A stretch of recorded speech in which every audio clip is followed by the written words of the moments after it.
Nuestro penúltimo panel hace referencia a la competencia desleal, responsabilidad de los influenciadores. Estará a cargo del doctor Andrés Pérez Orduz, socio en Palacio Lleras, el doctor Jorge Olarte, socio en Olarte y Espinosa, y el doctor Nicolás Cardona, asociado de Brigard Urrutia, y el doctor Andrés Jaramillo, director de Serrano Martínez CM Abogados.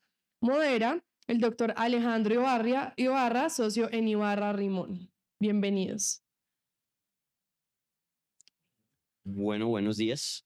Muchas gracias a la asociación por la invitación. Pues buenos días a todos mis copanelistas. Lo primero es la doctora Mónica Ramírez, quien en principio iba a estar en este panel, se excusa.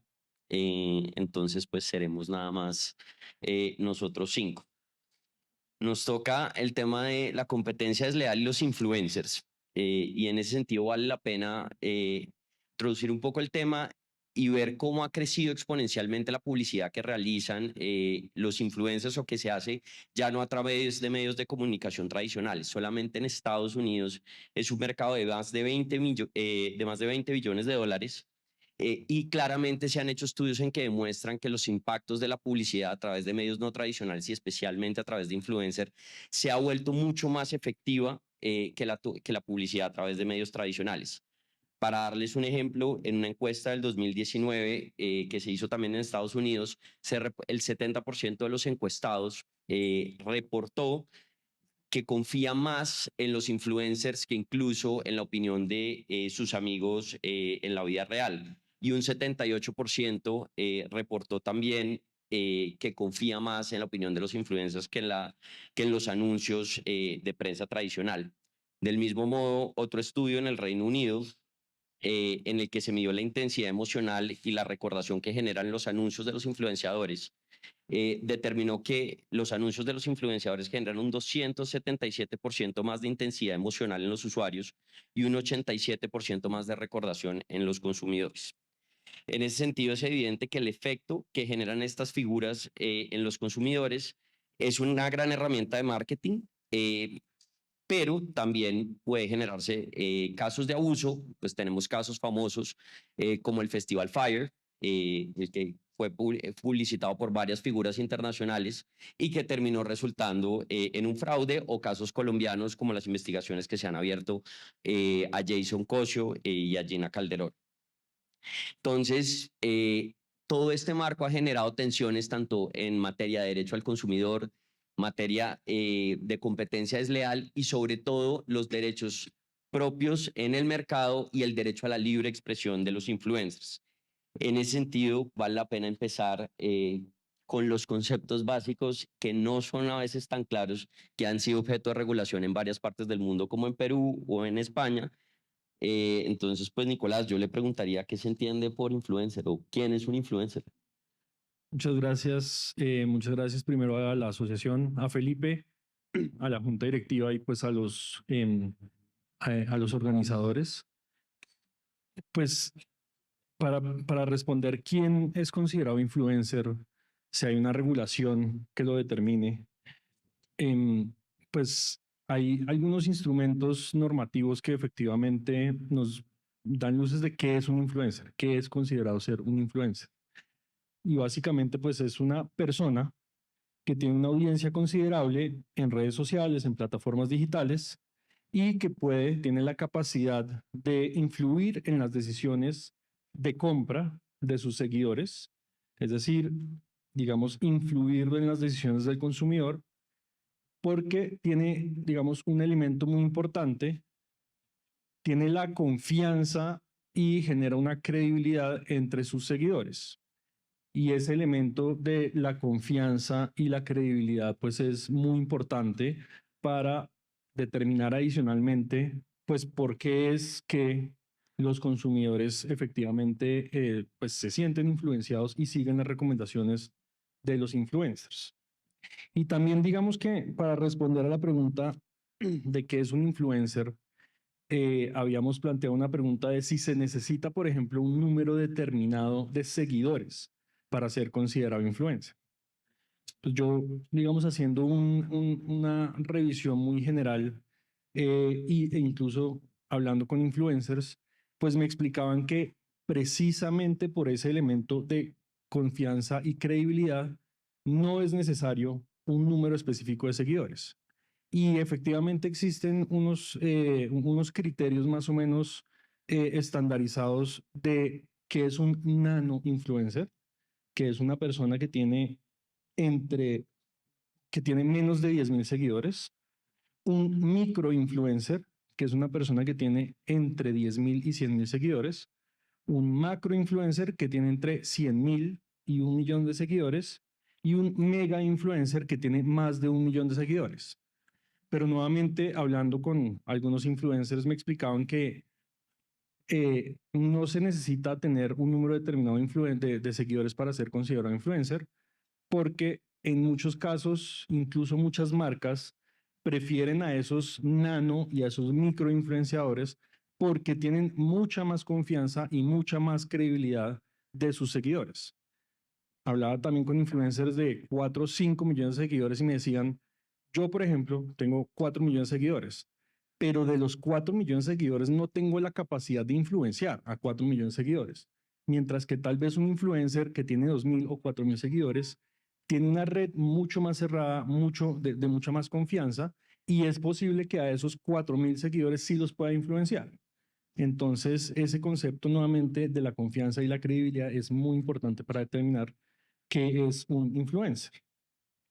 Y por eso también es que ha cambiado mucho, una de las preguntas que planteamos, por eso también ha cambiado mucho la forma de hacer publicidad, porque muchas marcas saben que en un comercial por televisión, en el Super Bowl, eso lo pueden seguir 100 millones de personas, estar viendo el mismo comercial en el mismo momento, pero no necesariamente.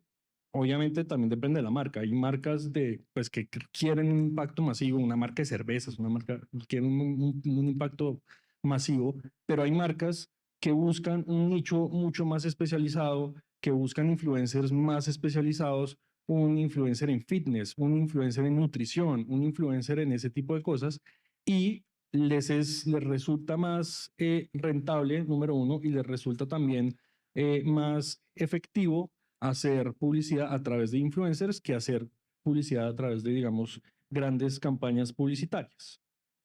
Y otra pregunta que nos planteábamos es si el influencer, para ser considerado influencer y además también para hacer, pues, digamos, analizar si le cabe una responsabilidad, un poco más centrado en nuestro debate, si le cabe una responsabilidad es, para ser influencer y para que le quepa responsabilidad, tiene que monetizar digamos, la publicidad. Y yo creo que eso se ata un poco con un punto que creo que a discutir Andrés en más detalle, y es el tema de la finalidad concurrencial. Vamos, esa guía de publicidad a través de influencers de la Superintendencia de Industria y Comercio, que trae algunas definiciones, pues en unas de esas definiciones trata de diferenciar entre cuando hay una relación comercial con el anunciante y cuando hay un mensaje publicitario versus cuando es un mensaje natural o espontáneo. Y entonces también ahí es importante, bueno, para que exista esa relación comercial con el anunciante tiene que haber un pago, o por lo menos, digamos, así sea un pago pues en especie. Le doy los productos a cambio de que les haga publicidad. A mi juicio muy personal, yo creo que sí. Yo creo que es diferente cuando es un mensaje natural o espontáneo. Les pongo un ejemplo: Alejandro Ibarra, influencer de abogados, 1,5 millones de seguidores, se pone unas corbatas divinas y las publicita. Las publicita a través de sus redes a sus 1,5 millones de seguidores, y hay una marca de corbatas que le paga por hacer esa publicidad. Claramente, si comete alguna conducta de competencia desleal o digamos, violación del Estatuto de Protección al Consumidor, y le están pagando por hacer esa publicidad, yo diría que definitivamente sí, pues le cabe responsabilidad. Pero pues Alejandro Ibarra también por la mañana se toma un café, y un día tomando café, no sé, se intoxica con el café y empieza a despotricar de la marca de café que estaba tomando. y dice, no, ese café es malísimo y se lo publica a sus 1,5 millones de seguidores y además eso se replica y lo vuelve viral y esa marca de café sufre unas pérdidas muy cuantiosas de sus ventas. Ahí habría una responsabilidad solamente porque él tiene la capacidad de influir en sus seguidores o por el contrario, eso es un mensaje, como le dice la guía, un mensaje espontáneo, natural, ese es en su área como consumidor, no como influencer, y adicionalmente, pues no le están pagando para eso, nadie le pagó para ir a hablar mal de la marca. Entonces, pues esas se las dejo más planteada como una pregunta. Yo creo que sí tiene que haber una, digamos, monetización, un pago, cualquiera sea el tipo de pago para que le quepa responsabilidad, pero no necesariamente diría que se deja de ser influenciador. Lo que de pronto se le elimina es la responsabilidad en temas de consumidor o de competencia. Que no, clarísimo. Y parece ser que el elemento fundamental es de nuevo la capacidad de influir, valga la redundancia, en el consumidor. Y los estudios internacionales muestran un poco lo que usted iba diciendo y es nano y microinfluenciadores tienen una capacidad más grande de lograr el objetivo de que sus posts se traduzcan en acciones. Respecto a los temas de publicidad, parece ser que también en las guías y en los temas internacionales va por ese lado, pero hay una pregunta que resolveremos después y es si la actividad misma del influenciador debe ser onerosa. Y creo que ya iremos hacia allá, pero antes vale la pena entrar en qué regímenes tenemos en Colombia que lo regulan.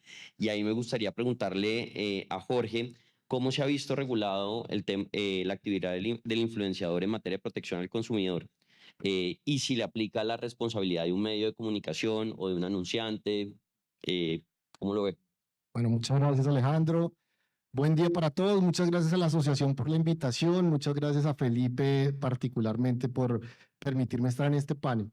Eh, a ver, en materia de protección al consumidor hay muchos aspectos en los cuales puede haber o se puede derivar responsabilidad de los influenciadores, pero me voy a referir específicamente a dos que me parecen que son los que más han tenido impacto no solo en Colombia, sino en el mundo, y los dos tienen que ver con publicidad. Al final, casi que todo lo que vamos a hablar van a ver ustedes que tiene que ver de alguna u otra forma con publicidad, porque los influenciadores, y ya lo mencionaba Alejandro previamente, son un canal muy importante de publicidad hoy en día y la verdad es que a futuro lo serán más. ¿Y por qué me atrevo a asegurar que a futuro lo serán más? Porque las generaciones que están debajo de nosotros están creciendo con redes sociales e influenciadores. A nosotros nos tomó grandecitos las redes sociales, a las nuevas generaciones no, es el día a día de ellos.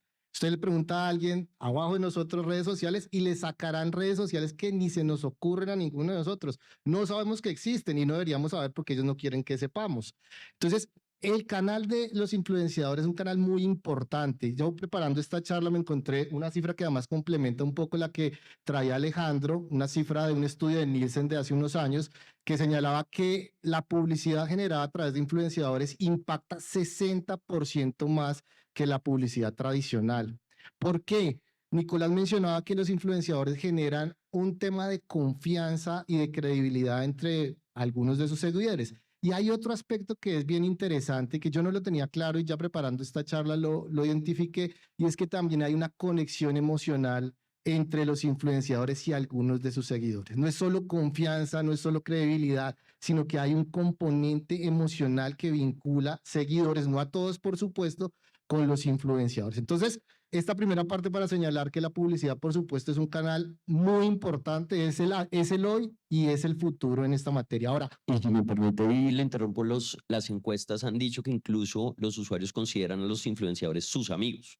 Ya hemos llegado a esos niveles en las encuestas internacionales. perfecto. Y hay dos aspectos entonces que creo que han sido en los cuales se ha generado mayor controversia y donde puede estar comprometida la responsabilidad de los influenciadores. Uno es el tema de la publicidad encubierta en materia de protección al consumidor. Cuando hablamos de publicidad encubierta, cuando el consumidor no logra identificar si la opinión que está emitiendo el influenciador sobre un producto es su opinión legítima sobre ese producto, ese ejercicio de su libertad de expresión, o por el contrario hay un patrocinio detrás, hay algún tema comercial que implique que ese influenciador está pronunciándose sobre ese producto. Les voy a dar un par de ejemplos simplemente para contextualizar esto que se entiende mejor con ejemplos. Hay un canal de YouTube que se llama El Mundo de Ryan, ¿sí? Es un canal de YouTube en Estados Unidos. Ryan es un niño, ya no está tan niño, pero es un niño que, entre otras cosas, se dedica a revisar juguetes. Él abre juguetes en sus videos de YouTube, los revisa y dice, este juguete está bonito, este me gusta, este es divertido, este no me gusta, ¿cierto? Ese canal tiene 37 millones de seguidores hoy. Ese canal es de los que más ha monetizado en años anteriores en el mundo en YouTube. Hasta ahí todo perfecto. El niño puede revisar los juguetes, está muy bien. Ahora, una organización de protección al consumidor privada en Estados Unidos hace unos años presentó una denuncia ante la FTC por ese canal. ¿Y qué señalaba la organización? Mire, el niño revisa juguetes, pero la gran mayoría de revisiones que hace corresponden a juguetes que productores o proveedores, comercializadores de juguetes, le han pagado a los administradores del canal para que el niño revise los juguetes. Y eso no es visible, eso no se puede determinar en los videos que tiene el niño. Y con un componente adicional, nosotros identificamos mucho más fácil cuando puede haber una publicidad de alguna forma, algún patrocinio. Los niños no. Y les aseguro que los niños ven los videos de Ryan y quieren esos juguetes. Y quieren esos juguetes. Primer ejemplo. Segundo, y este sí es simplemente hipotético, es muy similar a lo que planteaba Nicolás. Si tenemos un influenciador hoy, 1 millón de seguidores, 100,000 seguidores, lo que ustedes quieran, y hace una publicación en Instagram y dice, este restaurante es el mejor de Medellín. ¿Ahí qué tenemos? Nada, libertad de expresión. Él puede decir que es el mejor restaurante de Medellín, ¿cierto? No pasa nada. Pero ¿qué pasa si él dijo eso, pero resulta que el restaurante le pagó por decir eso? ¿Qué pasa si el restaurante no le pagó, pero le dijo venga y come gratis con todos sus amigos y hable lo que quiera del restaurante? ¿Qué pasa si el restaurante le dice venga, hable de mi restaurante en este sentido y yo le doy algún incentivo, algún beneficio? Ahí habría una publicidad encubierta. Ya la libertad de expresión, que en principio parecería simplemente de una persona diciendo me encanta ese restaurante en Medellín, es el mejor de Medellín, se convertiría ya en un tema comercial, en un tema publicitario. Este tema de publicidad encubierta ya ha sido abordado en el mundo, por supuesto, es un fenómeno de Colombia, sino es un fenómeno de redes sociales, y cuando es un fenómeno de redes sociales es un fenómeno del mundo. Y la verdad, en lo que han coincidido mejor las autoridades de protección al consumidor en el mundo ha sido esencialmente en que cuando exista un beneficio, cuando exista un patrocinio para ese influenciador, debe ser obligación señalar expresamente que el contenido es patrocinado, que el contenido está de alguna forma incentivado. ¿Por qué? Porque también han coincidido las autoridades con esto. El simple hecho de ocultar que el contenido es publicidad, el simple hecho de ocultar que el contenido es patrocinado, ya es un engaño a los consumidores. Ojo, con independencia de cuál es el contenido del mensaje, con independencia de si el mensaje publicitario es engañoso o no, si corresponde o no a la realidad, si omite algo que sea relevante para los consumidores. El simple hecho de ocultar ese contenido patrocinado, o que el contenido ha sido patrocinado de alguna forma o que está incentivado de alguna forma, es un engaño para los consumidores. Y el segundo tema, que no sé si voy bien de tiempo, que quería tocar con el tema de la responsabilidad de los influenciadores, es ¿qué pasa cuando hay una publicidad que se emite a través de influenciadores? El influenciador es el canal, pero la publicidad termina siendo engañosa. El mensaje no corresponde a la realidad, el mensaje es insuficiente de manera tal que induce en error, engaño, confusión a los consumidores. ¿El influenciador tiene que responder? El influenciador tiene que responder si sabía que el mensaje no correspondía a la realidad. Y aquí me voy a tener exclusivamente en Colombia para lo que voy a señalar. Y es, aquí tenemos una dificultad grande normativamente, en mi opinión. Y es que el Estatuto del Consumidor establece que por publicidad engañosa responden 2 agentes: anunciante y medio de comunicación. Y el medio de comunicación, siempre y cuando actúe con dolo o culpa grave. Es decir, en el primer caso, el anunciante, tenemos una responsabilidad objetiva, en el segundo caso, una responsabilidad subjetiva en el caso del medio de comunicación. Ahora, ¿cuál es la dificultad? El estatuto no define quién es medio de comunicación, el estatuto no define quién es anunciante. Y alguien estará pensando, pero ya lo definió la Superintendencia de Industria y Comercio en la guía de influenciadores, de buenas prácticas para influenciadores. Sí, pero esa guía finalmente, lo máximo que yo veo con la guía es doctrina. Es una fuente que podría apoyar el análisis, pero ojo, aquí estamos frente a un tema de responsabilidad.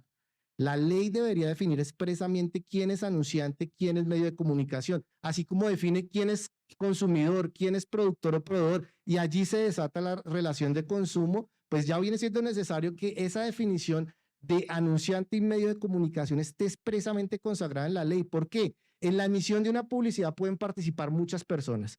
Digamos que el mensaje terminó siendo publicidad engañosa. ¿Quién responde? Únicamente deberían responder los que sean anunciantes y medios de comunicación en caso de dolo o culpa grave. Quien no esté en ninguna de las dos categorías no debería responder, al menos a la luz del régimen de protección al consumidor. Y es una problemática que tenemos. Obviamente, de alguna forma, la guía ha ayudado con una fuente allí secundaria para solucionar ese tema, pero creo que es una problemática latente que tenemos hoy en día. No, clarísimo. Y sobre todo en el tema de publicidad encubierta, también se ha demostrado que el nivel de engagement y el nivel de confianza aumenta cuando no se está dando el anuncio. Entonces, claramente aumenta la posibilidad de daño. En ese sentido, Andrés, teniendo clara la responsabilidad del consumidor, o más bien no teniendo clara, ¿cuál sería probablemente responsabilidad del consumidor? ¿Cómo usted el tema de competencia desleal? ¿Cómo le aplicaría el régimen de competencia desleal a los influenciadores? Gracias, Alejandro. Pues, como bien decía Jorge, si bien la guía de buenas prácticas para influenciadores es un muy buen comienzo para aproximarse y moldear la conducta de los influenciadores en el mercado, esa guía pues, se queda corta para asignarle responsabilidad. Primero porque pues, esas guías no parecen ser vinculantes, a pesar de que posiblemente esa sea la interpretación de la superintendencia en algún momento y de cara a los casos que tenga que fallar, sino que también, digamos, lo hemos analizado desde el punto de vista de protección al consumidor. Y por regla general, desde el punto de vista de protección al consumidor, llegamos a estos casos porque la Superintendencia de Industria y Comercio hace aperturas de investigación en casos muy importantes para el interés público y para el interés general. De allí que generalmente vayan a ir detrás de posiblemente las clasificaciones de influenciadores que estaba hablando Nicolás al principio de esta intervención. Pero hay alrededor de 645,000 influencers en Colombia, nano influenciadores, medianos, de todo tipo, que posiblemente ni siquiera se hayan leído esta guía de buenas prácticas. Y de ahí que el régimen de competencia desleal se vuelva una herramienta complementaria muy importante para moldear el comportamiento de los influenciadores, precisamente porque no solo los consumidores son víctimas de las actividades de algunos influencers, sino que también los empresarios muchas veces víctimas de las actividades de los influencers. De allí que la competencia desleal se pueda convertir en una herramienta de enforcement privado mucho más eficaz porque los empresarios pueden iniciar estas acciones. En especial, la competencia desleal da la posibilidad a los empresarios de iniciar medidas cautelares en contra de influencers para que posiblemente den de baja algún post que los esté perjudicando, que tienen un trámite preferente según la ley de competencia de la ley 256. Adicionalmente, pues inicia un proceso judicial que finalmente es decidido y se puede iniciar contra cualquier influencer independientemente de la capacidad o de pronto del alcance que tenga en el mercado. Entonces podría tener mucho más alcance, precisamente porque es justicia rogada. Y adicionalmente puede pedir la indemnización de perjuicios, que puede ser también una herramienta de enforcement muy importante. Ahora, aquí se han planteado muchas preguntas sobre, bueno, y si le pagan o no le pagan al influencer para hacer la publicidad o no, ¿le aplica la ley de competencia desleal o no le aplica la ley de competencia desleal? Pues vamos a revisar los artículos de la ley 256. El artículo segundo dice, habla sobre el ámbito objetivo y dice que las normas de la ley de competencia desleal son aplicables a los actos que sean ejecutados en el mercado y con fines concurrenciales. ¿Qué significa que sean practicados en el mercado? Y es que salen de la esfera personal de la persona que los ejecuta y se realiza o tiene efectos en ese lugar donde se encuentran consumidores y productores para intercambiar bienes y servicios. que cualquier publicación de un influencer, si le están pagando, pues por supuesto sería en el mercado. Si no le están pagando, yo creo que sería igual en el mercado de la creación de contenido, porque ellos están participando en un mercado. Ahora, O sea, en sí, su opinión, responden tanto por la actividad de publicidad como por la actividad de creación de contenido en sí mismo. claro, porque es que y además ahí viene la finalidad concurrencial, y es que la conducta se revele objetivamente idónea para aumentar o mantener la participación en el mercado de quien la ejecuta. Y entonces aumentar la participación podría ser, si le están pagando al influencer, pues es objetivamente idónea para aumentar la participación de del que es el anunciante en este caso. Pero si no le están pagando, esa podría ser objetivamente idónea para mantener la participación del influencer que participa en el mercado de la creación de contenido. Cada publicación que hace, hablando mal de una marca o hablando bien de una marca, aumenta los views y aumenta los likes y aumenta la capacidad de cobrar al influencer por esas publicaciones que hace. Entonces yo creo que se cumplen los influencers cada vez que están en el mercado, pues se cumplen los dos criterios del ámbito objetivo. Y el ámbito subjetivo dice que son aplicables a los comerciantes, a cualquier otro participante del mercado, con independencia de que haya o no relación de competencia, lo que hace que sea más fácil la aplicación de la ley de competencia desleal a los influencers. Eh, Más aún, si la legitimación en la causa, el artículo 22 dice que también aplica a todos los que contribuyan en la comisión de actos de competencia desleal para la iniciación de las acciones del artículo 20. Entonces, si los ámbitos objetivos de aplicación y subjetivos de aplicación le aplica la legitimación en la causa también, ¿en qué actos de competencia desleal podrían incurrir los influencers? En todos, en cada publicación que hacen, en todos. Y no solo, y digamos, no solo sería aplicable, como estaba diciendo Nicolás, en aquellos casos en donde le están pagando. Varios, digamos, de todos los artículos hay 3 especiales que yo creo que, y lo que uno ve de los influencers, de lo que publican, muchas veces yo veo muchos influencers y digo, pero ¿por qué no le han iniciado una acción? No le han iniciado una medida cautelar con lo que está diciendo de esta empresa, que posiblemente sea verdad o no sea verdad. Pero hay 3 específicos que son muy aplicables para lo relacionado con la publicidad. El primero es el acto desleal de engaño, que está en el artículo 11, que consiste en la emisión de indicaciones o aseveraciones falsas sobre las prestaciones mercantiles, establecimiento ajeno o propio también. Y básicamente es inducir en error al consumidor sobre las características de un producto propio o ajeno. En ese caso, pues este acto desleal es primo de la publicidad engañosa en protección al consumidor, casi que si una se configura la otra también. Y este acto desleal yo creo que aplicaría tanto para las veces que le pagan por publicidad y dice mentiras, como para cuando no le han pagado, le pagan por publicidad y no dice mentiras, sino que no anuncia que le están pagando. ¿Por qué? Porque el consumidor tiene una expectativa de originalidad en el mensaje, de que le están transmitiendo un mensaje que ese influencer probó ese producto, le gustó y se lo está recomendando por una iniciativa propia y no porque se lo están pagando. Y ahí vendría también pues todas las discusiones sobre los regalos. Otro acto que posiblemente incurran mucho los influenciadores es el acto desleal de comparación que está en el artículo 13. Es muy habitual que los influencers comparen productos en vivo, como podría ser el caso que estábamos hablando de un influencer de juguetes, que comparen productos en vivo y ahí pueden cometer, digamos, esta conducta si comparan extremos que no son análogos, o si le están pagando para hacer la comparación y no anuncia eso. Y también el acto desleal de descrédito, pues eso sí que es usual entre los influencers.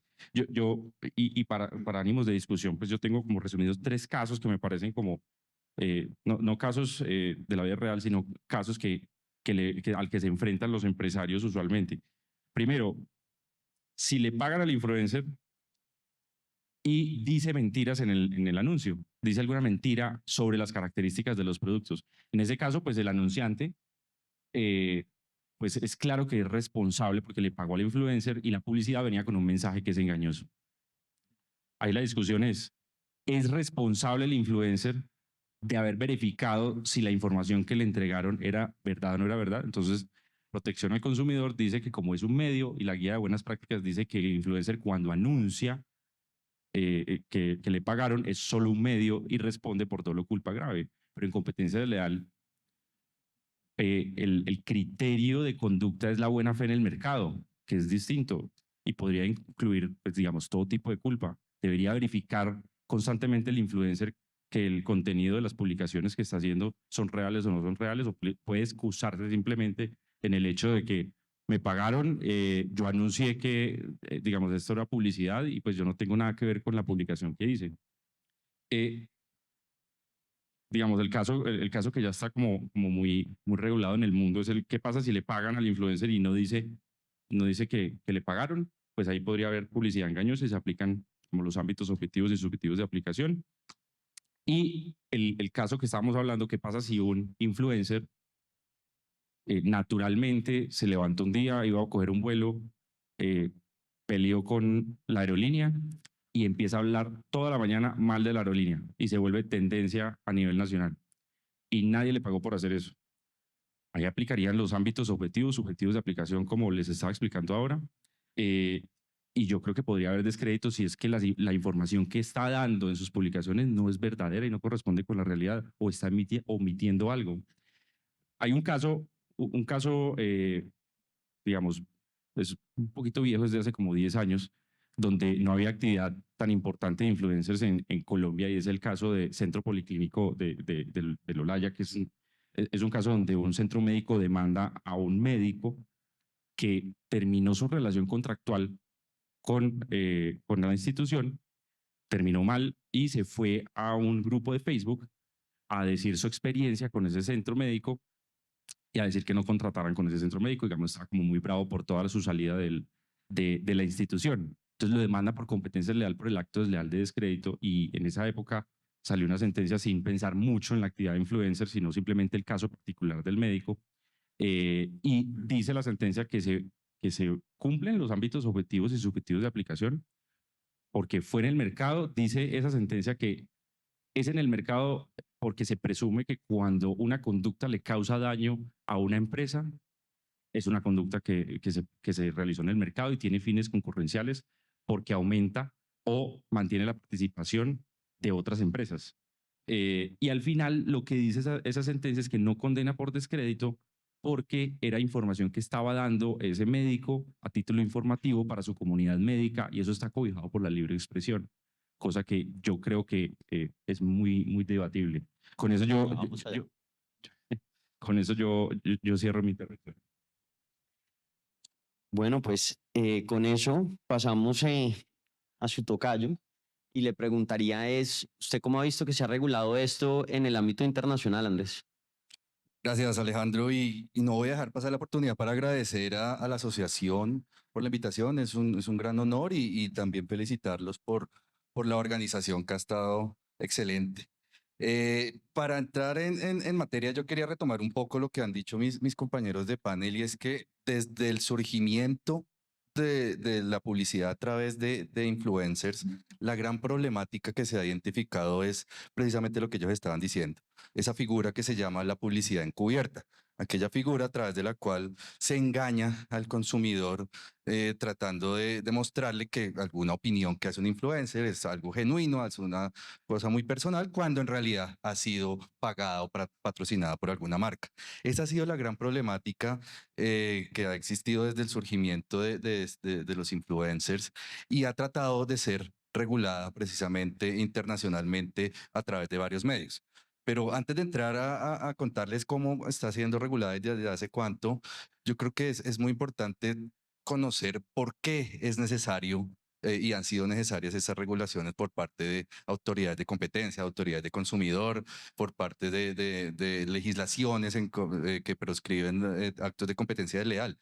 Y la razón principal es los incentivos. Son los incentivos para infringir este tipo de normas y engañar al consumidor. Los incentivos son muy grandes, y quería hacer una pequeña analogía con los incentivos que tiene, por ejemplo, un empresario para entrar en un cartel empresarial. Aparte de sus principios éticos y las posibles sanciones legales, un empresario tiene incentivos para entrar a un cartel empresarial: las ganancias extraordinarias que tiene. Dice la OCDE que alrededor del 30% más de lo que vendería un producto lo estaría haciendo a través de un cartel de precios. Esos son los incentivos para los cartelistas, y por eso existen tantos carteles, y por eso están las autoridades de competencia que se encargan de castigarlos. En el tema de la publicidad encubierta ocurre lo mismo. Nos decía Alejandro que el aumento o la capacidad cerebral de una persona para retener la información que le da un influencer es del 277% adicional a la que le pasa cuando es un anuncio, una publicidad tradicional que vemos en los medios como en la televisión. Entonces fíjense que es un incentivo muy grande para hacer publicidad a través de influencers. Pero otro estudio también, este es un estudio de Estados Unidos, nos dice que el 90% de los influencers no están divulgando o no están revelando que sus anuncios han sido pagados.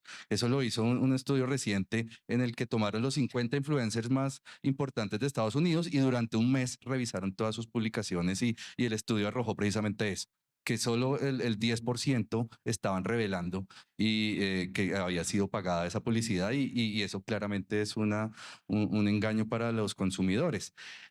Vean ahí cuál es ese incentivo que tienen las empresas a infringir esta norma, que si en los carteles la infringen estando clara y todas las jurisdicciones tienen prohibiciones contra los carteles, se hace aún más grande el incentivo en temas de publicidad porque no está tan bien regulado, no hay con claridad prohibiciones expresas de publicidad encubierta, como lo vamos a ver. Hay muchas guías al respecto, pero disposiciones legales como tal hay muy pocas. Entonces, ese es el incentivo que tienen los anunciantes a tratar de llevar el mensaje al público a través de influenciadores sin divulgar o sin revelar que se hace, que existe una relación de pago. ¿Y esto por qué? Porque pues, por sentido común y todos los consumidores lo entienden así, si un influencer que tiene un gran vínculo con el consumidor le anuncia, le dice que lo que le está diciendo no es su opinión personal o por lo menos ha sido pagado y lo está haciendo en virtud de un contrato que tiene con una empresa que le pagó para que hablara bien de esta empresa o para que hablara sobre otros productos competidores, se pierde. Yo creo que se pierde gran parte del incentivo que tiene el empresario de contratar a ese influencer. Si bien lo puede seguir haciendo, hay figuras, como decían mis compañeros, hay figuras públicas que cuentan o tienen esos anuncios y así se demuestre que está pagado, pues igual van a tener muchos seguidores que lo siguen. El influencer como tal, el influencer profesional, sí pierde mucha credibilidad al momento de divulgar qué es eso que es pagado. Entonces, viendo esta problemática, desde el año 2009, siempre ha estado Estados Unidos a la vanguardia de muchos temas, entre ellos estos de la publicidad. Desde el año 2009 ya Estados Unidos sacó una primera guía en la que trató de prohibir y reprochar este tema de la publicidad encubierta. Este tema se ha hecho a través de varias guías. Esto es en temas de protección al consumidor. Ya la propia Comisión Europea, años después, también expidió una guía en el año 2016 en la que también prohíbe la publicidad encubierta. También desde ya más cercano en Latinoamérica, el Indecopi en el 2019. El Indecopi es la Autoridad de Competencia y Consumidor del Perú. Ellos emitieron una guía también en la que hablan sobre la publicidad a través de influencers y también prohíben el tema de la publicidad encubierta. Y Colombia también muy influenciados que lo dice la misma guía, por la misma guía del Indecopi de Perú, expidió en el 2020 una guía que es la que nos estaba contando Jorge hace un momento. Pero en realidad vemos que no tenemos en nuestro Estatuto del Consumidor una prohibición expresa que diga que está prohibida la publicidad encubierta. Tenemos la prohibición general de que está prohibida la publicidad engañosa, pero como tal, como si tienen otras jurisdicciones en las que se prohíbe expresamente la publicidad encubierta, nos estaría faltando eso. Entonces, eso por el lado del consumidor. Por el lado de la competencia desleal, también no hay unidad internacionalmente en cómo tratar el tema. Acá los expertos saben que hay muchos países en los que la publicidad, la competencia desleal se trata desde un ámbito administrativo todavía.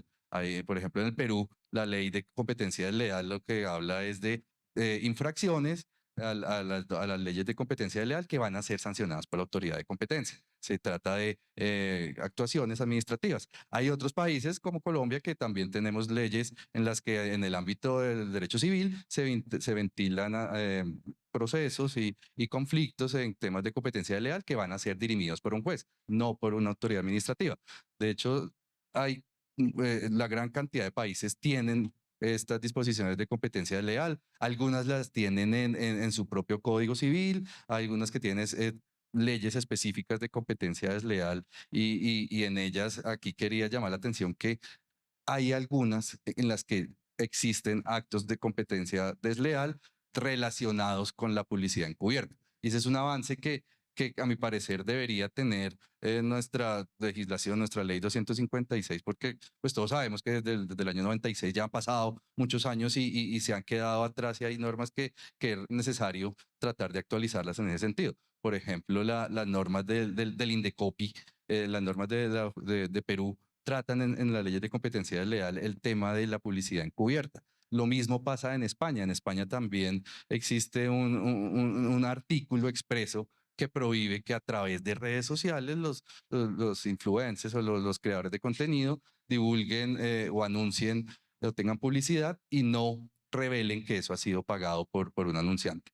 Entonces, por ese lado, quería decirles que sí hay una gran cantidad, la mayoría de los países ya tienen esta legislación, en la mayoría de los países también ha tenido un gran desarrollo de guías a la par de lo que tienen sus propias legislaciones en temas de consumidor y de competencia desleal. Y hay otra cosa que identificamos acá para el desarrollo del panel, y es que sobre todo en la industria de la publicidad hay un amplio desarrollo en temas de autorregulación. La publicidad es de las industrias que tiene más desarrollado este tema. En cada uno de los, de hecho, a nivel global, la International Chamber of Commerce tiene unas guías sobre publicidad encubierta y sobre la relación de los influencers con los consumidores que cada país o cada empresa puede utilizar, pero a nivel nacional, la mayoría de jurisdicciones tienen organismos que se encargan de privados, pero son organismos de autorregulación que se encargan de verificar y ayudar a los agentes de mercado que quieren participar en este tipo de publicidad, de ayudarles, por ejemplo, creando códigos de ética en los que se dispone que esté prohibido ese tipo de conductas. Se encargan, por ejemplo, de revisar previamente la publicidad que van a sacar al mercado para que ellos le den un concepto de si se acoge a los lineamientos de la ley. Y sobre todo, y este es un punto importante, disponen una especie de cláusula compromisoria o una especie de arreglo a través del cual cuando existan controversias entre las empresas que están adheridas a este tipo de códigos de ética, ellos mismos puedan ventilar ante un jurado de publicidad que, como lo llaman la mayoría, puedan ventilar esos asuntos en ese jurado de manera privada y de esa manera se dirima el conflicto sin necesidad de ir a donde un juez o hacer una denuncia ante una autoridad administrativa. Entonces, por eso es que los casos de competencia desleal en temas de publicidad encubierta son bastante pocos en el mundo y se debe precisamente a eso, a esa autorregulación que existe en los mercados y que la mayoría de los países han tenido, han dirimido conflictos en eso. Sin embargo, hay que tener cuidado con eso. Muchos, por ejemplo, un competidor puede adherirse a estos estándares comunes y sin embargo recordemos que podrían estar tranquilos porque hay una disposición en nuestras leyes de competencia que exonera, que dice que un acuerdo como estos en el que se aplican estándares comunes está exento de las normas de competencia. Entonces, por ese lado es una opción muy viable, sobre todo para empresarios que quieren estar seguros que no están violando la ley en temas de competencia. Y yo respecto de eso resaltaría que frente a las competencias de la FTC, si bien se ha cuestionado la competencia que puede tener mediante la sección 5 para llegar a regular los temas puntualmente de influencers, en los últimos 3 años ellos han generado cease and desist tanto para agencias de publicidad utilizando influencers como para influencers, y eso ha motivado un poco el desarrollo mucho más de las guías que han sacado. Sin embargo, las guías están muy enfocadas en el tema de publicidad, como usted lo dice.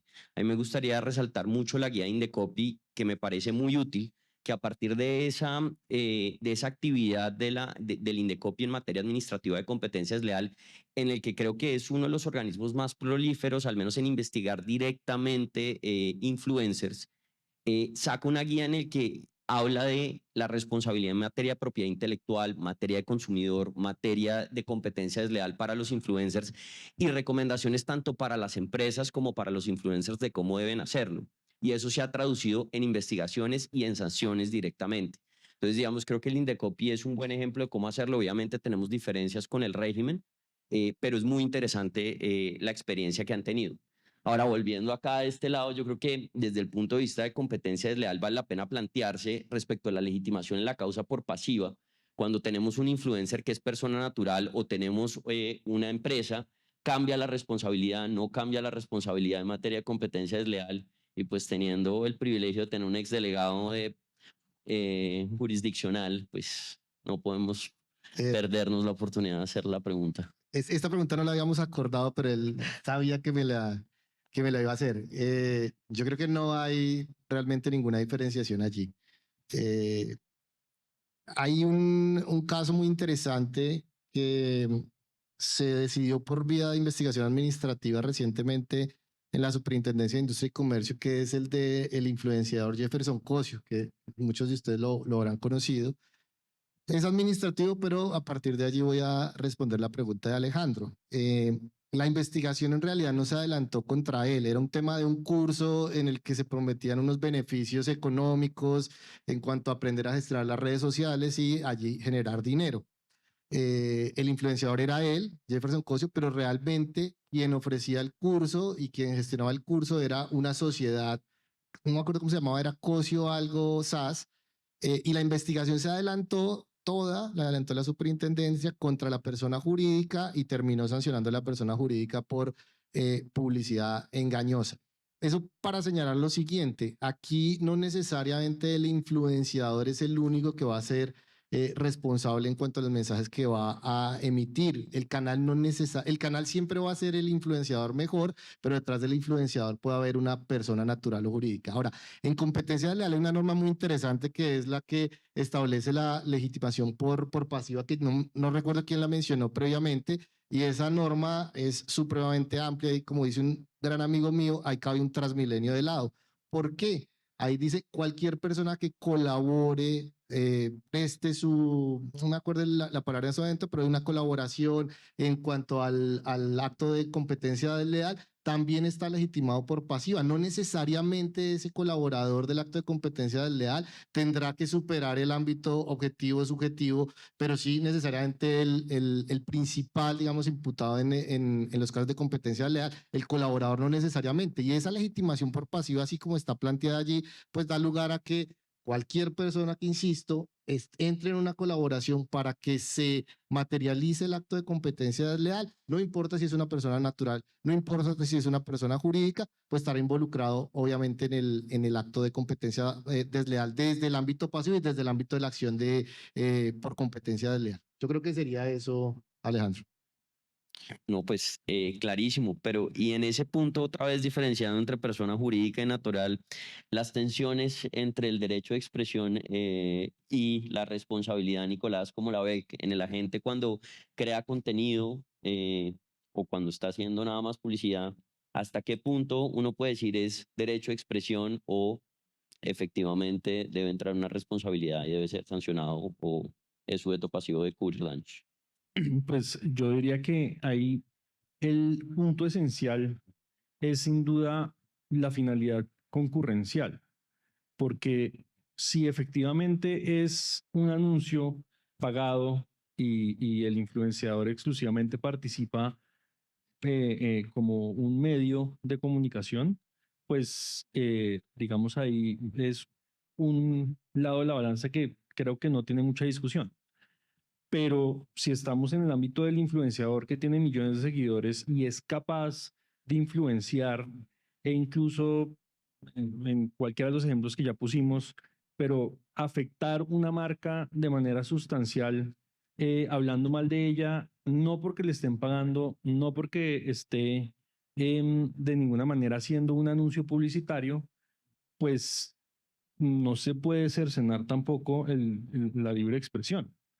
Y Andrés decía, o sea, yo sé que la diferencia no necesariamente es se le paga o no se le paga, pero de todas formas, pues si efectivamente no se le puede ver una finalidad concurrencial en esa expresión de su, pues, de su libre expresión, básicamente, pues no debería haber una restricción para que pueda expresar lo que sea, así eso puede derivar en, pues, un daño a una marca que, no sé, la aerolínea de la que salieron a despotricar, la empresa de café de la que salieron a despotricar, y sin duda teniendo en cuenta que esos influenciadores en muchos casos, esos anuncios se vuelven virales y llegan a millones y millones de personas y efectivamente se puede causar un daño. Pero, pues, el derecho a la libre expresión creo que no se puede cercenar. ¿Cómo lo ve? No, yo creo que no, la libertad de expresión de ellos no es tan, si bien uno sigue influenciadores porque cree que es muy original lo que nos están contando y sus experiencias personales, yo creo que la libertad de expresión no la pueden ejercer siempre y cuando lo que digan sea verdad. Eh, y, y ellos participan en el mercado de creación de contenido y cada vez que lo hacen es con una finalidad concurrencial, si bien no es la de vender publicidad en algunos casos, como el caso del que se levanta a hablar mal de una aerolínea, sí lo hace para aumentar sus clics en la plataforma donde está creando el contenido.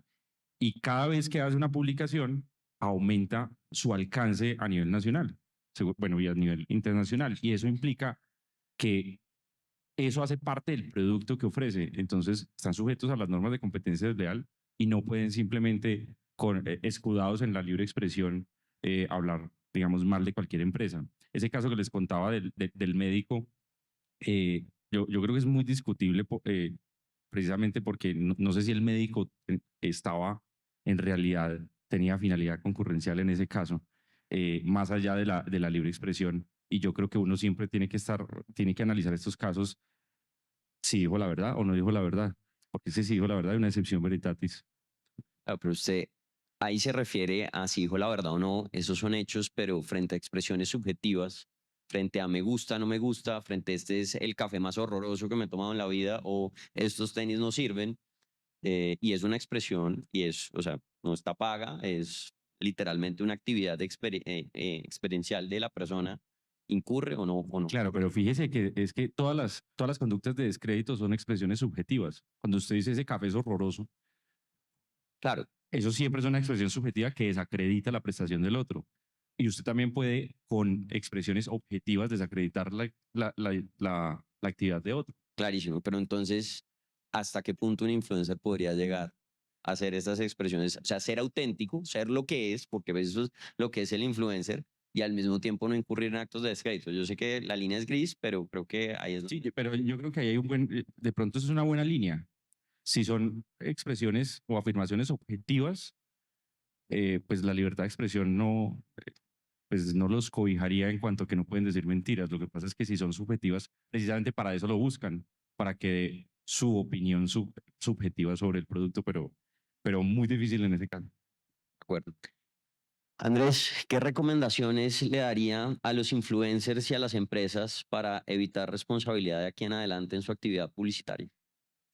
Yo creo que las recomendaciones las hemos venido hablando hoy y a propósito, la gran conclusión es que sí hay que ocuparse de estos temas.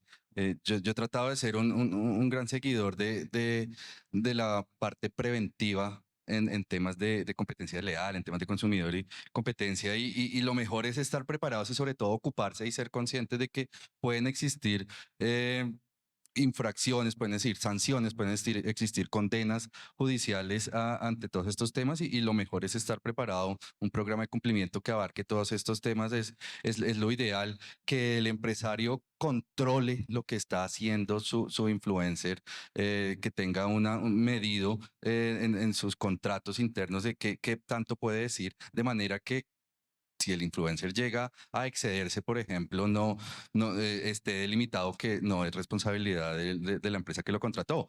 Pero, y sobre todo otra, cuando estábamos hablando de los programas de cumplimiento, yo creo que uno de sus componentes más importantes es la disuasión o las explicaciones que tiene que dárseles a quien lo va a implementar para que se anime y lo implemente, y sobre todo, aparte de que tener este tipo de programas es algo que va a incrementar la eficiencia de las empresas. Sobre todo es bueno que conozcan las consecuencias de no aplicar estas normas.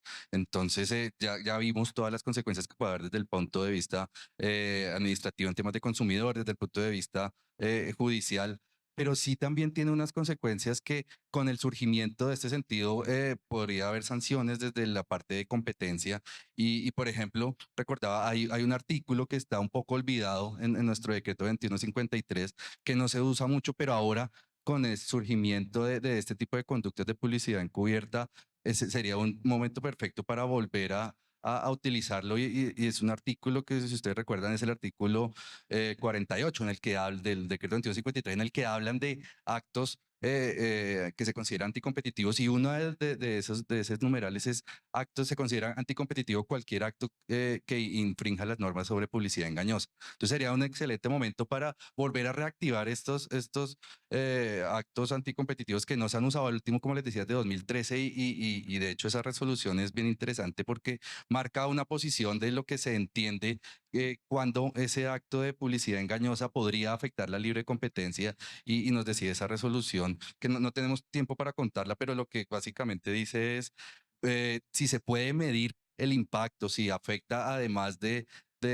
a las partes entre sí, afecta a los consumidores, y se puede medir esa desviación de la demanda y que cambió la estructura del mercado, ahí podría aplicarse ese acto anticompetitivo. También está, como todos conocemos, la figura de la competencia desleal administrativa, que también puede llevar a una empresa o a un influencer a ser sancionados con hasta 100.000 salarios mínimos.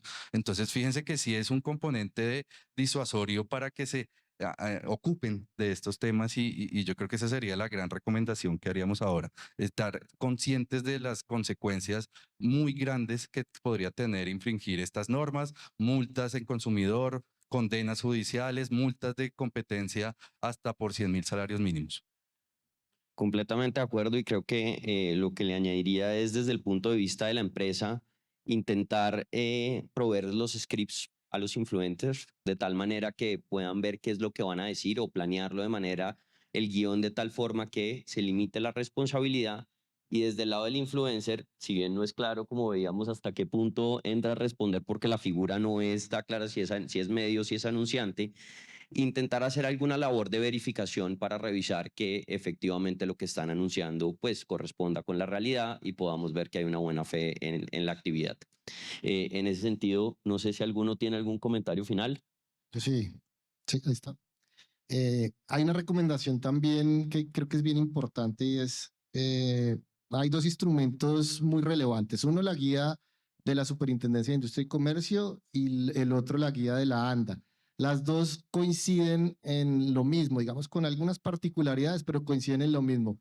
Si usted, anunciante, le va a pagar al influenciador, si usted lo va a incentivar, si usted le va a pagar y le va a decir cómo tiene que indicar lo que va a hablar del producto, diga que es publicidad, identifique contenido promocional, publicidad. Las guías dicen además hashtag, yo no sé qué, ni me los pude aprender todos, pero identifique que es publicidad. Y eso, seguir esas guías, sea que usted haga parte de la ANDA, sea que no, la guía de la superintendencia está ahí.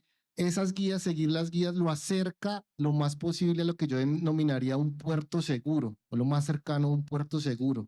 Estoy atendiendo la recomendación para que no haya duda, o la duda sea la menor posible, de que el contenido es comercial, de que el contenido es publicitario, y que el consumidor no llegue a pensar en ningún momento que simplemente es la opinión del influenciador, sino que en realidad hay un tema publicitario detrás. Y yo creo que esas guías hay que seguirlas, es una gran recomendación que yo podría dar, y esas guías lo acercan a uno a lo que yo denominaría un puerto seguro en estos temas. Nicolás, Andrés.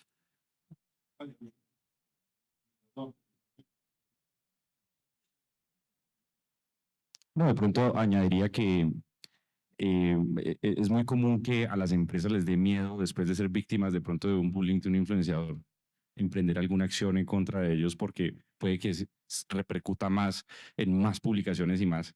Y yo creo que las medidas cautelares de competencia desleal son una muy buena solución, que les puede dar una herramienta muy eficaz para que se abstenga ese influencer de emitir más publicaciones en contra de esa empresa, y pues que eviten perjuicios adicionales.